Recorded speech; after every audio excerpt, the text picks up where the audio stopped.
महाराष्ट्र की तर्ज पर ममता से छीन जाएगी टीएमसी। पश्चिम बंगाल की राजनीति में ऐसा राजनीतिक तूफान उठ चुका है जो सिर्फ ममता बनर्जी की सरकार नहीं बल्कि पूरे तृणमूल कांग्रेस के भविष्य को प्रभावित कर सकता है। दोस्तों, क्या पश्चिम बंगाल की राजनीति में वह क्षण आ गया है जब ममता बनर्जी की सबसे बड़ी राजनीतिक ताकत तृणमूल कांग्रेस ही उनके हाथों से फिसल सकती है? क्या चुनाव आयोग अब यह तय करेगा कि आखिर असली टीएमसी कौन है? और क्या जोड़ा घास फूल चुनाव चिन्ह भी नया दावा बंगाल की राजनीति का इतिहास बदल सकता है? ऋतव्रत बनर्जी के नेतृत्व वाला गुट दावा कर रहा है कि पार्टी के 2/3 से अधिक विधायक, संगठन के पदाधिकारी और जनप्रतिनिधि उनके साथ हैं। यही नहीं, उन्होंने नया अध्यक्ष, नई राष्ट्रीय कार्य समिति और नए संगठनात्मक ढांचे का दावा करते हुए पूरा मामला चुनाव आयोग के सामने रख दिया है। दूसरी ओर ममता बनर्जी का नेतृत्व भी अपनी वैधता पर कायम है और अब सवाल केवल पार्टी के भीतर की बगावत का नहीं है बल्कि राजनीतिक वैधता, संगठनात्मक नियंत्रण और चुनाव चिन्ह के भविष्य का बन गया है। तो क्या बंगाल में एक और बड़ा राजनीतिक भूचाल आने वाला है? नमस्कार, मैं आर्यन सिंह, आप देख रहे हैं न्यूज डंका। न्यूज डंका में आपका स्वागत है। दोस्तों, आज बात हो रही है पश्चिम बंगाल में ममता की टीएमसी पार्टी में चल रही बगावत को लेकर। जी हाँ दोस्तों, जिस पार्टी ने पिछले 1.5 दशक तक बंगाल की राजनीति पर एक छत्र राज किया, आज उसी पार्टी के भीतर यह लड़ाई छिड़ गई है कि आखिर असली तृणमूल कांग्रेस कौन है। ऋतव्रत बनर्जी का गुट दावा कर रहा है कि पार्टी के 2/3 से अधिक विधायक, संगठन और जनप्रतिनिधि उनके साथ हैं। उनका प्रतिनिधि मंडल चुनाव आयोग पहुंच चुका है और उसने पार्टी के नाम, संगठन और चुनाव चिन्ह जोड़ा घास फूल पर अपना दावा पेश कर दिया है। दोस्तों, यहाँ पर बनर्जी बनाम बनर्जी, क्योंकि दोनों ही बनर्जी हैं। अगर यह दावा सही साबित होता है तो क्या ममता बनर्जी अपनी ही बनाई पार्टी पर नियंत्रण खो सकती हैं? क्या चुनाव आयोग को अब तय करना पड़ेगा कि असली तृणमूल कौन है? दोस्तों, आखिरकार विवाद कैसे शुरू हुआ?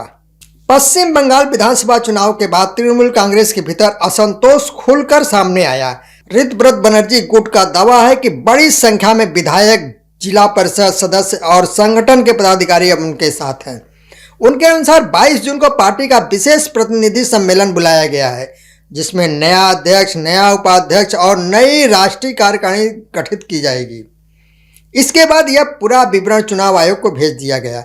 यानी उनका कहना है कि उन्होंने केवल बयानबाजी नहीं की बल्कि औपचारिक संगठनात्मक प्रक्रिया भी पूरी की।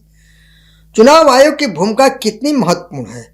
दोस्तों, यह पूरा मामला अब राजनीति से ज्यादा कानूनी प्रक्रिया का विषय बन चुका है। भारत का चुनाव आयोग किसी भी राजनीतिक दल में नेतृत्व या संगठन को लेकर विवाद होने पर दोनों पक्षों के दस्तावेज, संविधान, संगठनात्मक प्रक्रिया और समर्थन का परीक्षण करता है। ऐसे मामले में आयोग कई पहलुओं को देखता है कि पार्टी संविधान क्या कहता है, किस गुट के पास संगठनात्मक बहुमत है, किसके पास निर्वाचित प्रतिनिधियों का अधिक समर्थन है, संगठनात्मक बदलाव नियमों के अनुसार हुए या नहीं। इन सभी तथ्यों के आधार पर आयोग निर्णय लेता है। क्या सिर्फ बहुमत होने से पार्टी मिल जाती है? दोस्तों, यही सबसे बड़ा राजनीतिक भ्रम पैदा होता है। किसी गुट का यह दावा कि उसके पास 2/3 विधायक है अपने आप में पर्याप्त नहीं होता। निर्वाचन आयोग केवल विधायकों की संख्या नहीं देखता, संगठनात्मक संरचना, पार्टी संविधान और वैधानिक प्रक्रिया भी उतनी ही महत्वपूर्ण होती है। इसीलिए अभी यह कहना जल्दबाजी होगी कि केवल दावों के आधार पर पार्टी या चुनाव चिन्ह किसी एक गुट को मिल जाएगा। अब आते हैं, इतिहास क्या कहता है। भारतीय राजनीति में ऐसे विवाद पहले भी सामने आ चुके हैं। कई दलों में विभाजन के बाद चुनाव आयोग को यह तय करना पड़ा कि असली पार्टी कौन सी है और चुनाव चिन्ह किसे मिलेगा। हर मामले में आयोग ने उपलब्ध दस्तावेज, संगठनात्मक समर्थन और कानूनी प्रक्रिया के आधार पर निर्णय लिया। यानी इस मामले में भी अंतिम निर्णय केवल आयोग की जांच और उपलब्ध साक्ष्यों पर निर्भर करेगा। ऐसे मामलों को लेकर ममता बनर्जी के सामने सबसे बड़ी चुनौती है। अगर किसी भी राजनीतिक दल के भीतर इतनी बड़ी संख्या में नेता और जनप्रतिनिधि असंतोष जताते हैं तो यह केवल संगठनात्मक संकट नहीं बल्कि नेतृत्व की परीक्षा भी बन जाता है। ममता बनर्जी लंबे समय से तृणमूल कांग्रेस का सबसे बड़ा चेहरा रही है। यदि पार्टी के भीतर वास्तव में व्यापक असंतोष है तो उन्हें संगठन को फिर से एकजुट करने की चुनौती का सामना करना पड़ेगा। हालांकि दूसरी ओर ममता समर्थन गुट भी अपने नेतृत्व और संगठनात्मक वैधता का दावा करता है, यानी राजनीतिक लड़ाई अभी दोनों तरफ से जारी है। चुनाव चिन्ह किसी भी राजनीतिक दल की पहचान होती है। यदि किसी दल के भीतर गंभीर विवाद हो और आयोग को लगे कि तत्काल निर्णय संभव नहीं है तो वह विभिन्न कानूनी विकल्पों पर विचार कर सकता है। ऐसी स्थिति में अंतिम निर्णय आयोग की प्रक्रिया और तथ्यों पर निर्भर करेगा। इसीलिए अभी किसी भी परिणाम को निश्चित मान लेना उचित नहीं होगा।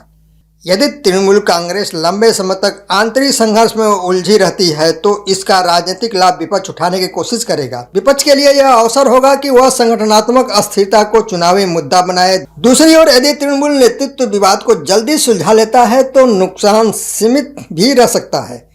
फिलहाल सबसे महत्वपूर्ण बात यह है कि मामला चुनाव आयोग के सामने पहुंच चुका है। ऋतव्रत बनर्जी गुट ने अपने दावे पेश किए हैं। अब आयोग उपलब्ध दस्तावेजों, संगठनात्मक रिकॉर्ड और दोनों पक्षों की दलीलों का परीक्षण करेगा। जब तक आयोग कोई आधिकारिक निर्णय नहीं लेता है तब तक यह कहना कि पार्टी का चुनाव चिन्ह निश्चित रूप से किसी एक गुट को मिल जाएगा तथ्यात्मक रूप से उचित नहीं होगा। लेकिन इतना तय है कि यह विवाद पश्चिम बंगाल की राजनीति के सबसे महत्वपूर्ण घटनाक्रमों में से एक बन चुका है। यदि संघर्ष लंबा चलता है तो इसका असर केवल तृणमूल कांग्रेस तक सीमित नहीं रहेगा बल्कि पूरे राज्य के राजनीतिक समीकरण को बदल सकते हैं। यही कारण है कि अब सबकी निगाहें चुनाव आयोग के अगले कदम पर टिकी हैं। दोस्तों, अगर आपको यह राजनीतिक विश्लेषण पसंद आया हो तो इसे शेयर करें, अपनी राय कमेंट में जरूर लिखें और ऐसे ही तथ्य आधारित विश्लेषण के लिए हमारे साथ जुड़े रहें। धन्यवाद।